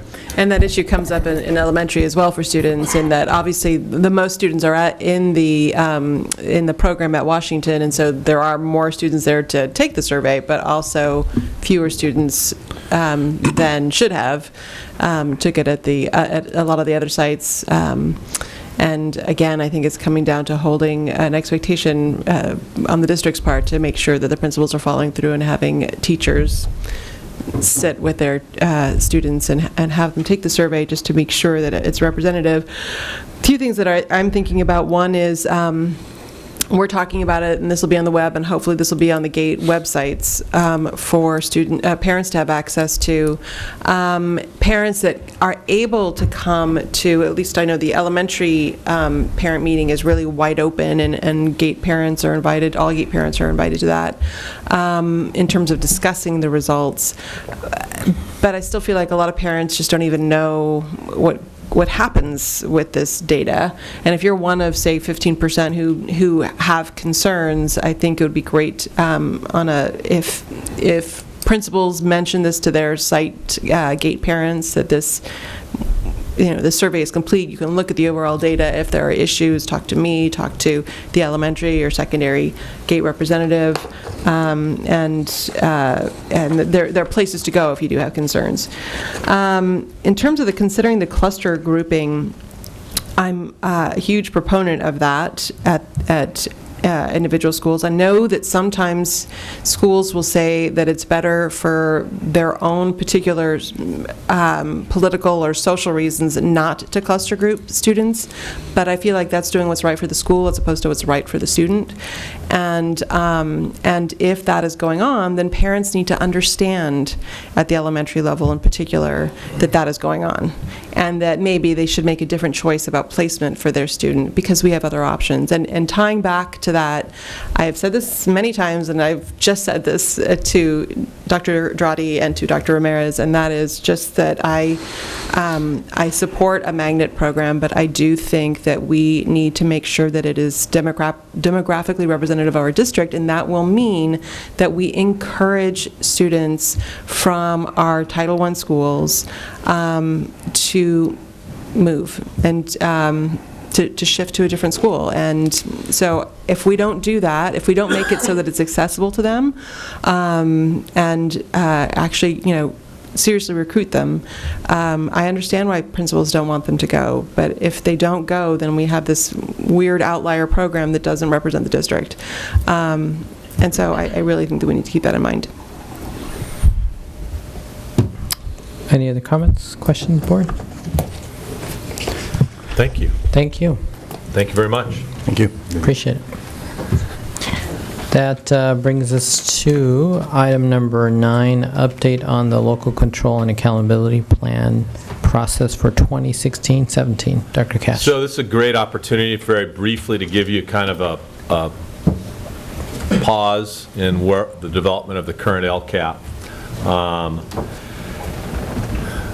And remind you all again that this is a process-laden experience for all of us. And here are the processes that we've engaged in to date and those that are left. If you'll recall, phase 1 is our needs assessment. That's where we gather the data and we present that, create the PowerPoint that's posted on the district's website. Once that is completed, and then we enter phase 2, which is the information and consultation phase.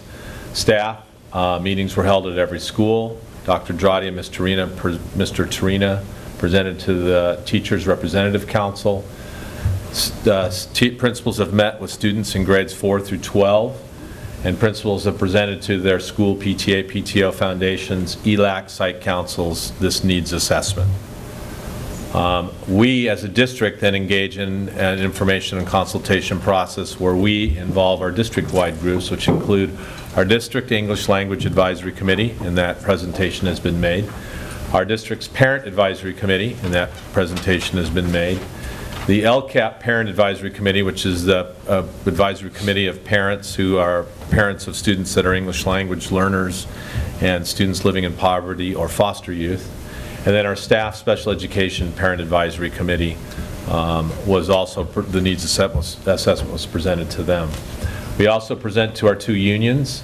Again, we did present, well, Dr. Drotti and Mr. Torina presented to the Santa Barbara Teachers Association, and the California School Employees Association, I believe, is early March is when that needs assessment will be done.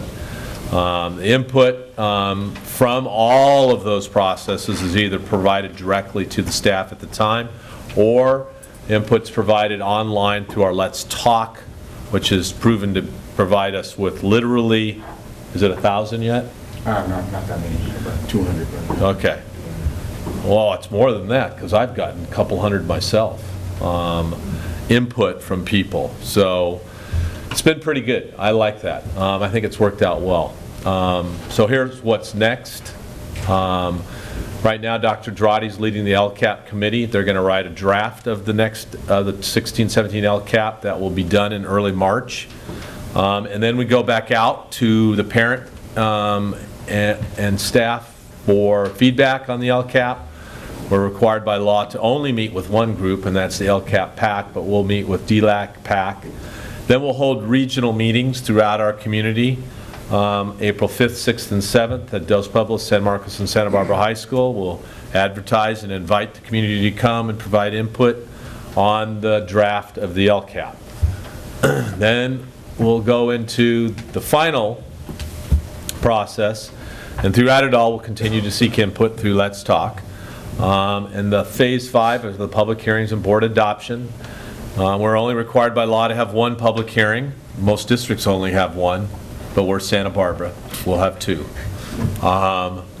because we believe in input. And then the board will have its first official look at the draft of the LCAP in June 14th and provide its input directly to staff. And then on June 28th, we need to have that to you.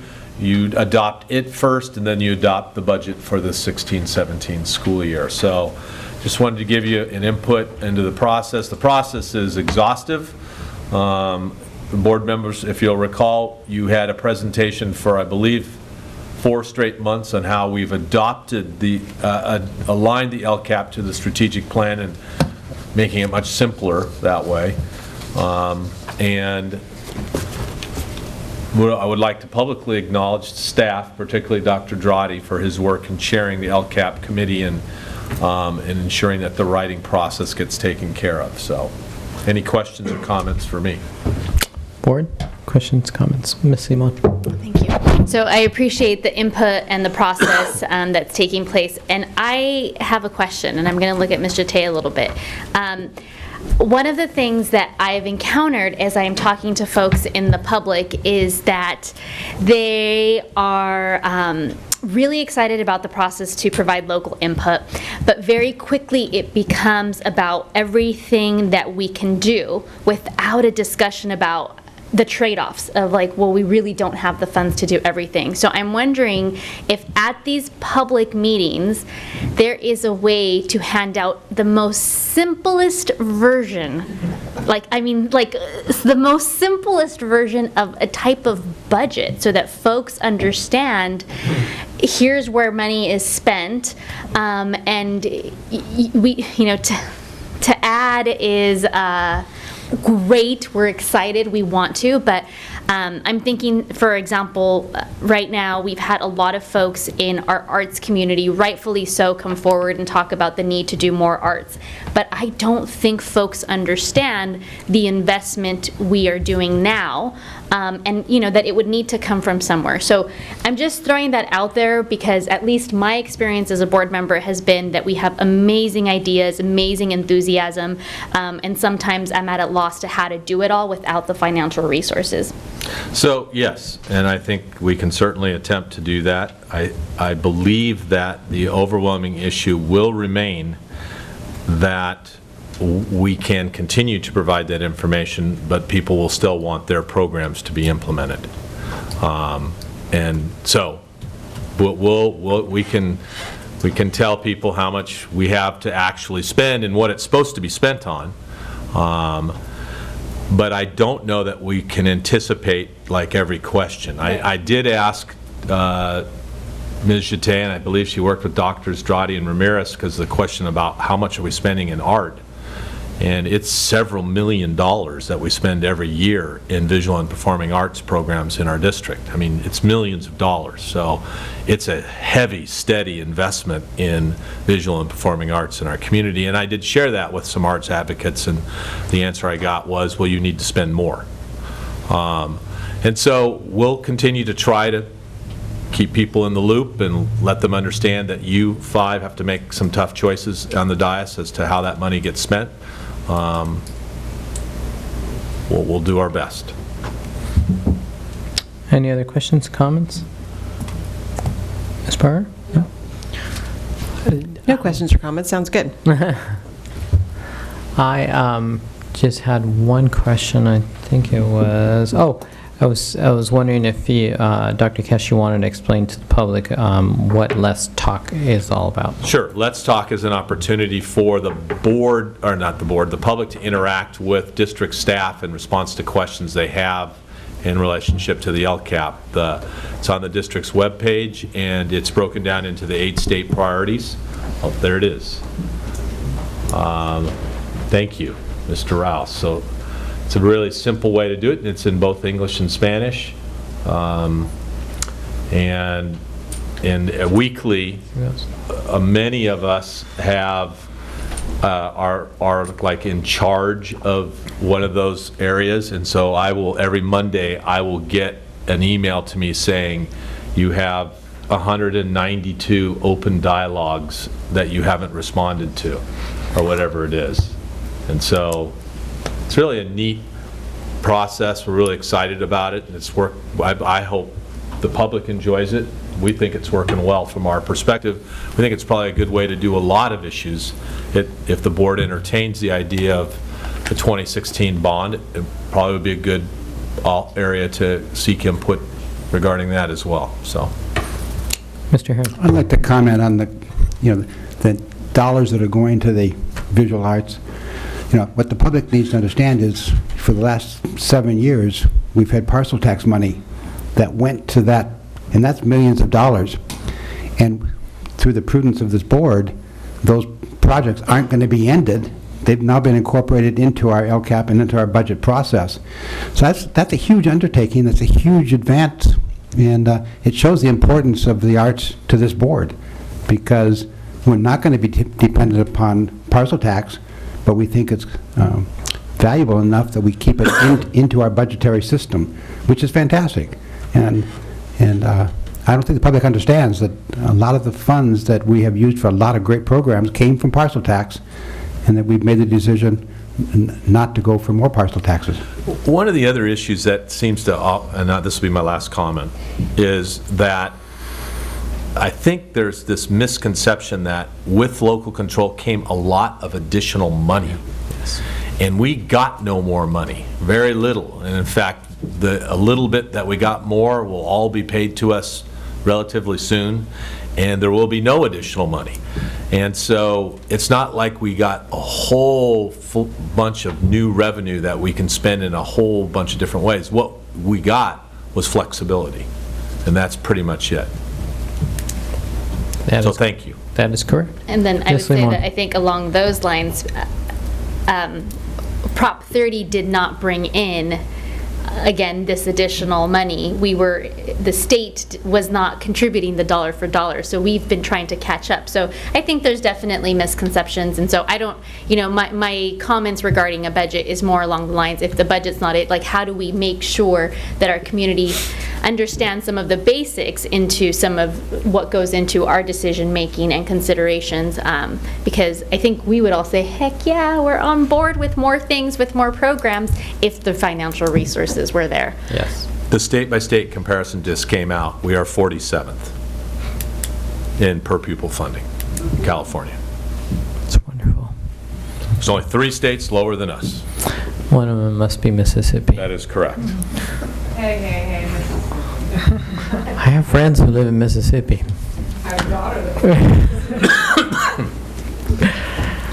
that Any other questions, board? Comments? Nothing else. That brings us to the last item on the agenda, which is item 10, update on search for new superintendent. I asked that this be placed on the agenda, and we have it as a standing item until we are done with our superintendent search. And just wanted to provide an opportunity to, one, give an update and to answer some questions. As board knows, we all have questions. So one, I wanted to let the public know that we've already started our process. In fact, I believe next week we have 27 key leader interviews going on. They'll happen, I believe here in the office. We will also be interviewed. I know we have scheduled dates and times. And then we also have one of those 2 same dates, Tuesday, March 1st, 2016. We have a town hall meeting, 6:30 p.m., La Cumbre Junior High School, which is at 2255 Modoc Road. That would be the second opportunity for the public or the community to provide some input. I also know that an ad has already been put together announcing the search. That will go out, I believe, in a couple weeks or so. It's already out. Okay. And then there will be a greater opportunity for the public to be involved in the community and providing input, and that will be in the form of the survey that will go out. And that is something we as a board will need to probably have some input as well before it goes out. Board, do you have any questions, comments? I know that some were directed towards me, so go ahead, Mr. When Herron. is the survey going to be available? March 1st. March 1st.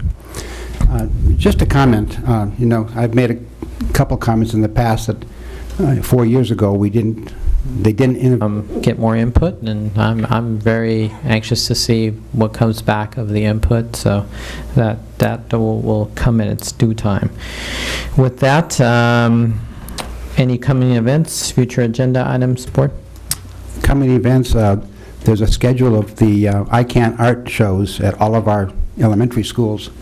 So if they've been in e-news, I would highly recommend everybody walk through some of them and see the tremendous work that the art programs have done at our elementary schools. Ms. Adelson. Two things. I have future agenda items that I wanted to have up to be reviewed for the bringing foreign students to our district, a review of AR 6145.6 and AR 3260. Sorry, could you repeat the second one?